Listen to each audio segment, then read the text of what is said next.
Hello, welcome to another Numi Talks. Today I have with me Anthony Anderson, who was most recently the Chief Product Officer at Superscript. Welcome Anthony, thank you for joining us. Hi Mark, thanks for having me. It's really exciting to be here. No worries. Go ahead and give yourself an introduction. Yeah, sure. As you say, I'm Anthony. I've most recently been at Superscript as their CPO. I was there for 3 years. My goals there were really to take the company from its Series A to Series B. Well, big bold moves. You've had an amazing career. These last, I think, 4 jobs maybe have all been like really intense scale-ups, high growth, high performing teams. So let's dive in and go back to the early days where we both remember working with Halo Cab. My memories were a crazy meeting with Jay Bregman on a boat. I can't remember where exactly, but why don't you go ahead and tell that story. What was Halo Cab? What was it building, and what are your memories? So I joined Halo when they had just got one of their series rounds and they wanted to explode in growth. And Halo was building out a taxi app, as you see today, like Uber, for example. And they were trying to solve the problem of obviously bringing a cab to you rather than you having to search one out in the rain or other situations. So they got loads of traction and then got lots of investment. And they wanted to explode in their recruitment and the teams that they have, but keep pace and keep the technology that they were building. So they hired people like myself at that time. I'd come from an engineering background and I was really focused on agile coaching. And they wanted 3 or 4 agile specialists to come in to help that growth, to help frame what teams they had in place to really enable them to continue to deliver at pace. Yeah. So that's when I joined and my first kind of role there. And after around 6 to 8 months of doing that role, we had a really good, I think, process in place, good teams in place, delivery was ongoing. And one of the product people that I worked very closely with left the business, and I was close to the CPO who was working there at that time. And I had the opportunity to join their product team. So I lapped that opportunity up and I've never looked back. I really, really enjoyed it. And I worked there for another few years and I took over their Halo for Business product, launched their pre-booking opportunity, and then I actually took over as head of product there once John left. And that was a great opportunity and I learned a lot there as well. I bet you did. That was Jonathan Moore, John who Moore, went on CPO. to Trainline and now Silicon Valley Bank? Product Group. Product Group, I get it wrong. Okay, what an incredible mentor. Pretty lucky at that time to have him there. Definitely, yeah. As it was my first product opportunity, I was a senior person in development and then going on to be an agile coach. So I wanted to really go into something that I could join at a good level. Yeah. And John gave me that opportunity and I had to sit with him and learn a lot around, team structure and delivery, but also, assessing product market fit. Why are we doing what we're doing? Yeah. As product people, our role is to really talk about the why, understand what it is and why we're investing in these things and why are we going to do that and what does that bring the customer. Yeah. And he really took me on that journey and then gave me the opportunity with Halo for Business, which when I took over that really, really grew and became very successful for the business. Do you know, when you think about it now, like Uber obviously didn't exist, Halo didn't exist. You were right at that cutting edge of building those companies, and to think now that to have an app now is so normal, isn't it? Whereas back then it wasn't. You'd be jumping in a black cab or you'd be phoning your local taxi company and then you'd be sat there thinking, is it coming? It's just funny to think back now. And after that, you went to Schibsted, if I'm not mistaken. That's right, yeah. Weirdly enough, again, we both worked at Schibsted. I remember helping Rian, who was their CTO at the time and the first guy leading this digital kind of transformation that this big group of Scandi companies, you can explain it better than I. So what was the opportunity there and what led you to that project? Yeah, so as you say, Schibsted is a Norwegian company, a media company that owns a lot of the media outlets.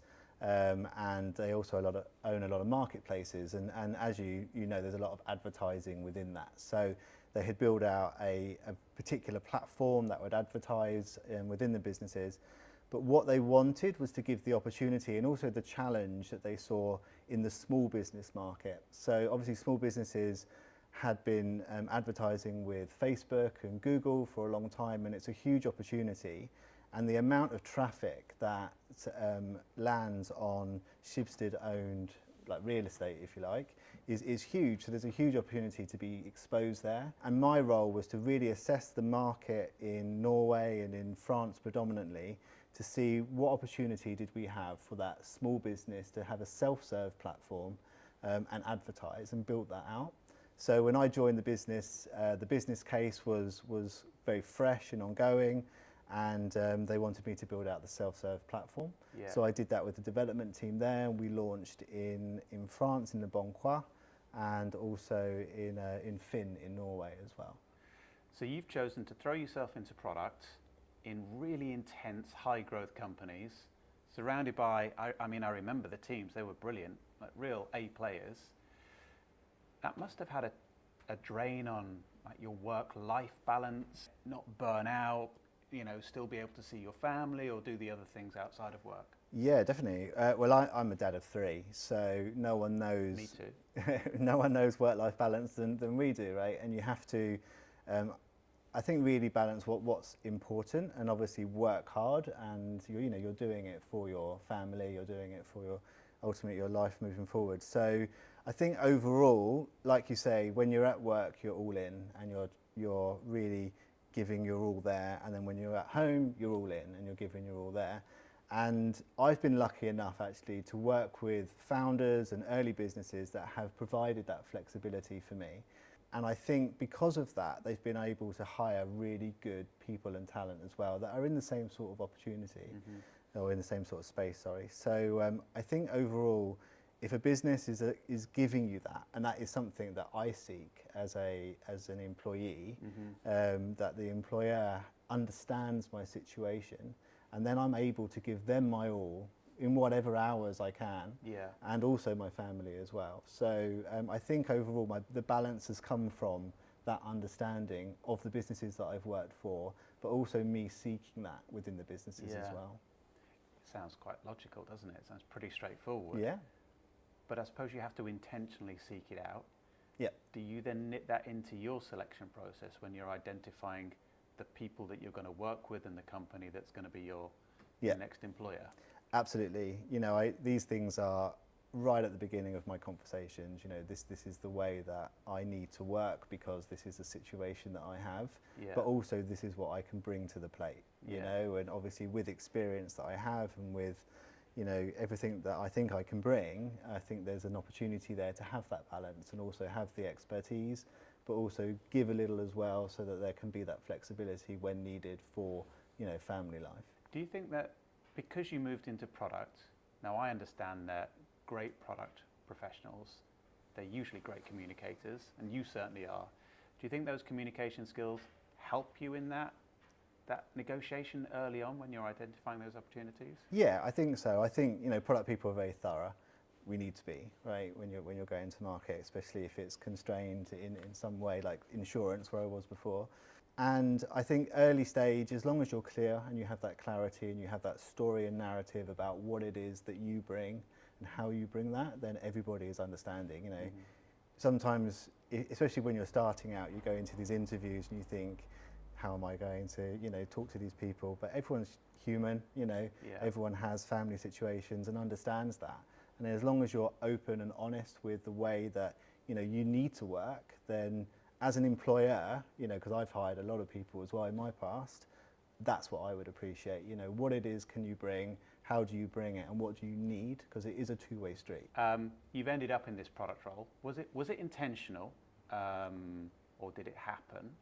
And then secondly, you're still here, you love it. What do you love about product? Yeah, sure. Was it intentional? That's a good question. It wasn't really intentional, to be honest. When I started out my career as an engineer, what I loved about it was bringing software to life and seeing the impact that had on businesses and the customers that were using that software. And with a small change, you can really alter that experience. And I really enjoyed that. And I was more a front-end engineer because I liked that interaction with the customer and really understanding what it is the customer needs and how they interact with the software. And then I went on, obviously, to being an agile coach, which was more around the internals of the businesses, on how do they operate, how do we continue at pace and get the best out of the people that work with us and deliver. And then I had the opportunity. So it was more a case of kind of an involvement of my career than something that I was seeking, I would say. The last part of that is, what do you love about product management? Product, yeah. So when I had the opportunity, I just thought, well, this puts everything together, because product obviously works from everything from the inception of an idea through to the delivery and the end of life of a product.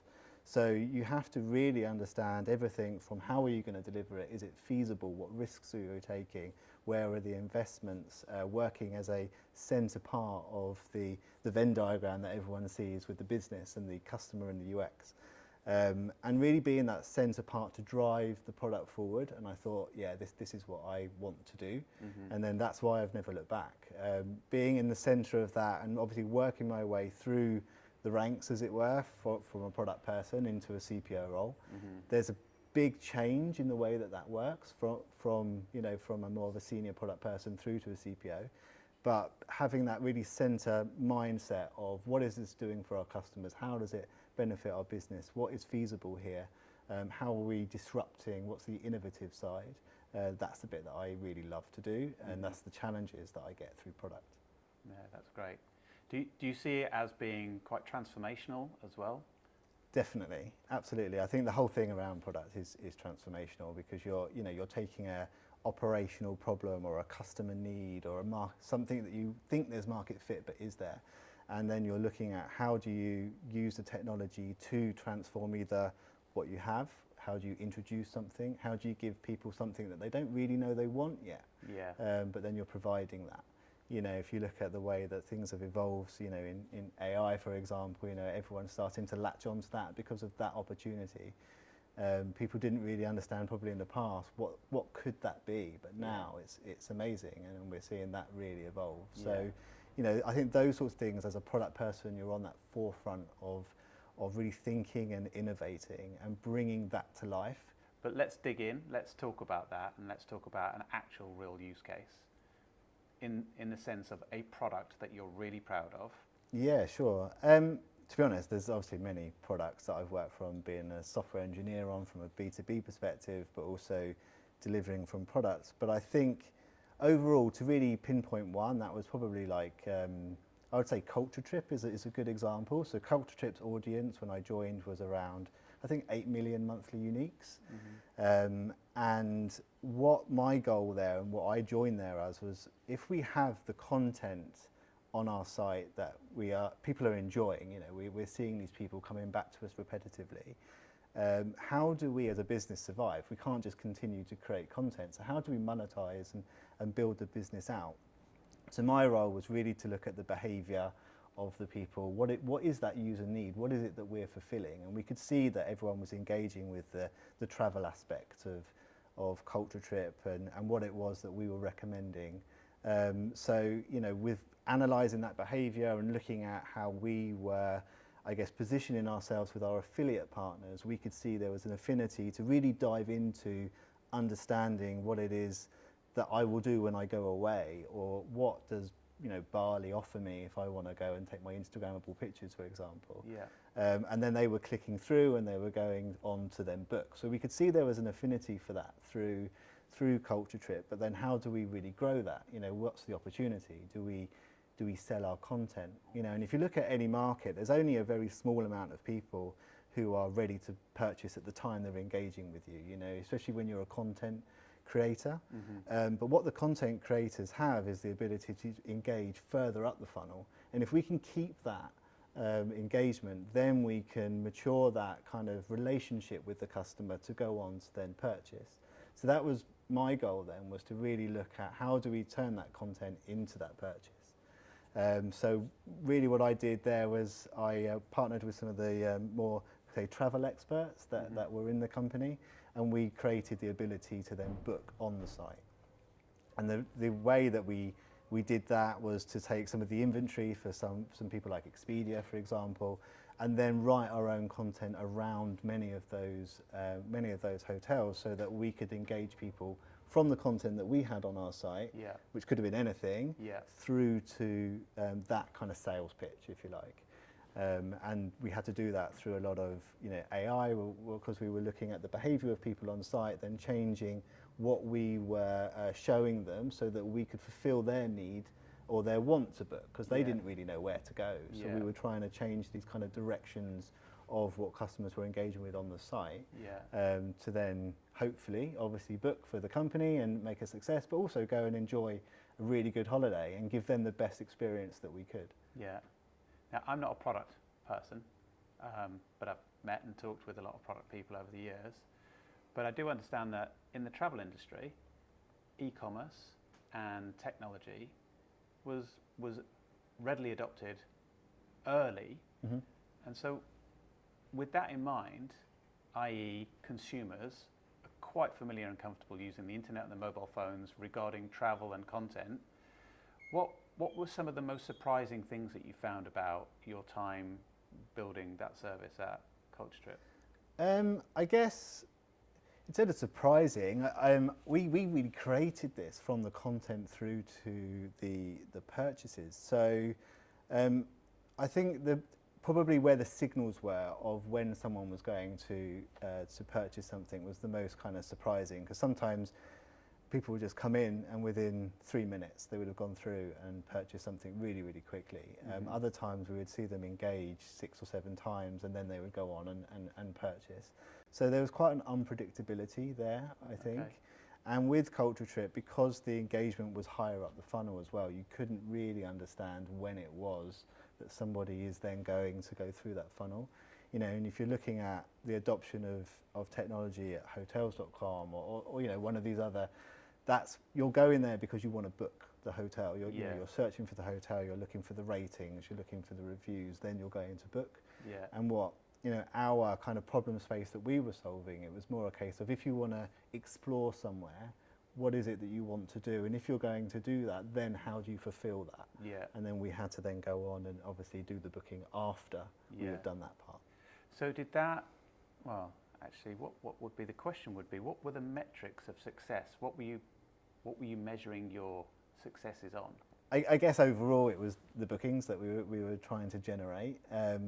The issue that I had actually with the metrics that we had was that we launched at the end of 2019 and obviously COVID hit. Oh, right before. So, that was a bit of an issue. But what we were really looking at is, of the monthly uniques, how do we then engage those people in such a way that, one, they remember our brand and we're creating that relationship with that customer, so overall their kind of travel needs, they remember us and they come back. So we can measure obviously the return of that user, the depth of which they engage as well, so how many pages do they view. There was a very tight link between the number of pages someone had viewed and then their affinity to book as well. Right, was it really? Yeah, so you can't just push people around a website and think, well, if I give them 2-3 more pages, they're going to book. But you can look at the type of pages, the type of content that someone is engaged with, and segment that kind of lookalike customer, and then provide that route for customers to really engage with. Okay. Overall. Okay, that's really good stuff. Really good stuff. Yeah, big challenge, big data challenge as well. Because when I was there, we got up to, I think, 18 million monthly uniques. Okay. So there's a huge amount of data to analyse. Yeah. So we used to have to look at the successes and the non-successes and how we then engage those people. Okay, sure. Okay. And you were Chief Product Officer there? No, so I was VP of product there. VP of product. Yeah. Okay. But in a leadership role, nevertheless, Yep. and obviously following which you've moved into the C-suite. A lot of people aspire in their careers to achieve director, vice president, or chief product or whatever status. As you've been there now, what is the reality? How does that change in your everyday? What's the reality of operating at the C-suite? obviously you're much more strategic and much less hands-on. So you do need to make a choice, I think, of what it is you want to do when you're moving through the career ladder, I guess, in product. When I joined Superscript, my first role was to look at really how do we operate and how do we build this team up. The product team didn't exist at all when I first started at Superscript. So, I needed to understand what it is the product did, how did we have product market fit, and what kind of people do we need, and how do we build this product team up. And that comes everything from the types of people to how do we then structure the teams, and how do we deliver that.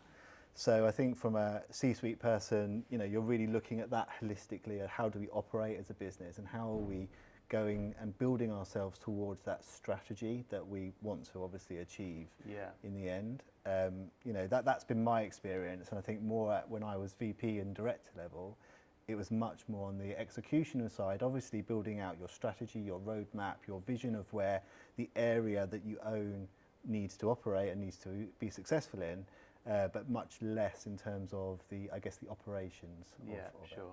Sure. What kind of interaction did you have, or did you have an interaction in raising rounds of funding or with operating at the board level? Yeah, so I guess with Culture Trip we raised 80 million, and my kind of interaction there, that was a PE-backed company, I believe, and we had an interaction directly with the investor. So I did some presentations to the company that was investing, and they were a bit more involved. That was managed much more by the CEO. But we obviously had to do the presentation, understand how we were monetizing the product, etc., to sell that into the business. And then with Superscript, we had to create a narrative, and obviously with last year, the VC world changed massively. Yeah, so the goal there was to really grow, obviously spend to grow as well, because you're acquiring through marketing, and you're trying to give the customers obviously their insurance needs that Superscript provided, but that comes at a cost. So that we want the VCs to invest in that cost, but then ultimately we're going to grow and grow and grow. But the world changed a lot, so the narrative there had to change to much more stability and obviously creating a successful business. And yeah, we were really successful. So we presented to a number of VCs, again much more managed by the CEO and founder. And my role was really to help him with the narrative and how we'll build that out, and how we build the product from that Series A when I joined through to Series B. And then that was successful, so they got 50 million at the beginning of the year. They worked very, very hard on that, and kudos. Kudos to them. Congratulations. What a great story. Really good. What a great story. And I think we all know that great companies can't be great companies without great people, without great teams. And you've been a manager and a leader. If we can change tack a little bit and talk about teams, talk about, in your opinion, what are the attributes that make a really high-performing team? How do you make a successful team perform really highly? I think, I guess from my perspective, where I've definitely had some failures and successes, and learning more from the failures as you do, I think just clarity of the vision of where we want to go, so that when your team wakes up in the morning, they come to work, they know why they're doing something and what it is that we're trying to achieve. The best ideas haven't come from me. They've come from the team, the collaboration, the workshops that we've done. I love that point, by the way. That's brilliant. Good. So I think that engagement only comes when you have that clarity, and only comes when you really where as a business you want to go. And as a C-suite member, obviously you're operating at where do we need to be, but then how do you translate that then into your teams? And I think as long as you can engage that, as long as you can translate that, and that is something that I've had to learn to do better over time. And then you really get that engagement, and I think that's when you get the superstar teams, because their kind of autonomy and their empowerment to test and make mistakes, but move faster and head towards the goal that you need. I think that becomes really, really then apparent in the teams. Yeah, sure. Do you build that in early on in the interview process? That's just talking about not necessarily the interview process, but you're thinking about hiring, you're recruiting. So it must start with your definition of the difference between a great product manager and a good product manager. Yeah. What is that?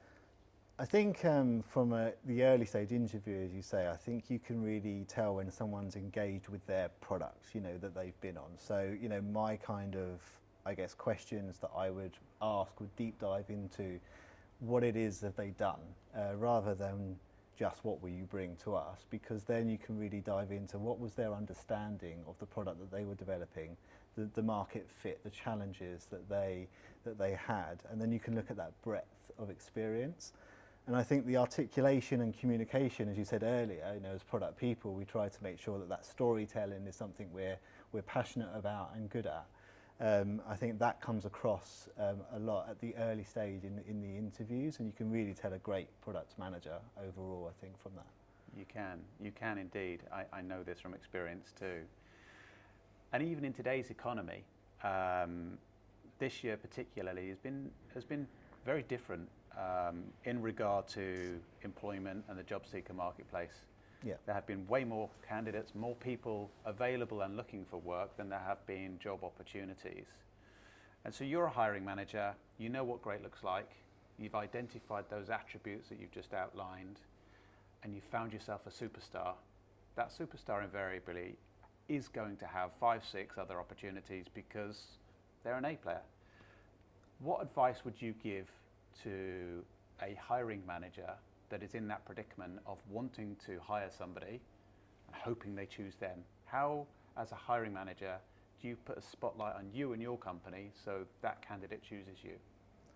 I think I guess the way that I've always done it is that personal approach overall. So as a hiring manager, it's a two-way street, as we said earlier, and I think you need to give as much as you get, and that honesty around the challenge, what they need to do, that kind of early stage expectation of what it is they're going to be doing. Really clear on that so that they can see if it's a challenge that they want. In the end, if you hire a superstar, but the challenge isn't great, they're not going to stay. Yeah. So I think you can have bias towards that person, but you need to be able to fulfill their need as well. So honesty both ways, I think, will just build that relationship quite naturally, and you'll see the right people for your business overall. Yeah. So honesty and being really straight with them all the way through the process, but making sure that they see the challenge and understand 100%. what the opportunity is. I remember when I was offered the job at Halo, one of the guys who was one of the other agile coaches gave me an email just after I'd accepted, just saying, "Oh, I've heard you've accepted. It's really great that you've accepted." No one ever had done that before, and that personal approach really struck me. And that's the kind of thing that I try to now put in place, because I was really taken back by how positive that made me feel about the move. And I think if you can offer that style of personalisation to the hiring process, you're going to get people really excited to work with you. Okay, great, thank you. Now let's talk about fractional. Well, I think the world of product is definitely evolving overall, and I have a wealth of experience now. So I've partnered with a friend of mine, Christian Michio, who's a superstar in product. And, with the way that product management is evolving, I think our goal is to really look at those complex issues that people have, work with founders, work with people that have either, performing or underperforming teams or a perception of that, and to make sure that the product management world is functioning brilliantly, and I've worked in many companies where it is functioning well but not great, or needs to be tweaked, and that kind of offering, I think, from a fractional point of view, is exactly what our kind of role needs. It's still quite a young job, product overall, and I think it still needs to evolve well. We see people talking about product and breaking it down into different areas. I think what we want to do is make sure that those complex strategies that people have as founders or as senior leadership teams can be executed by the right people. And I see that as a massive opportunity. Yeah, I love that. Well, listen, thank you so much. We're out of time now. You are clearly a superstar. Thank you so much for your time, Anthony. Thank you. Thanks for being here. No worries. And thank you for spending your time with us. This has been another episode of Numi Talks. Stay tuned. We have plenty more episodes on their way.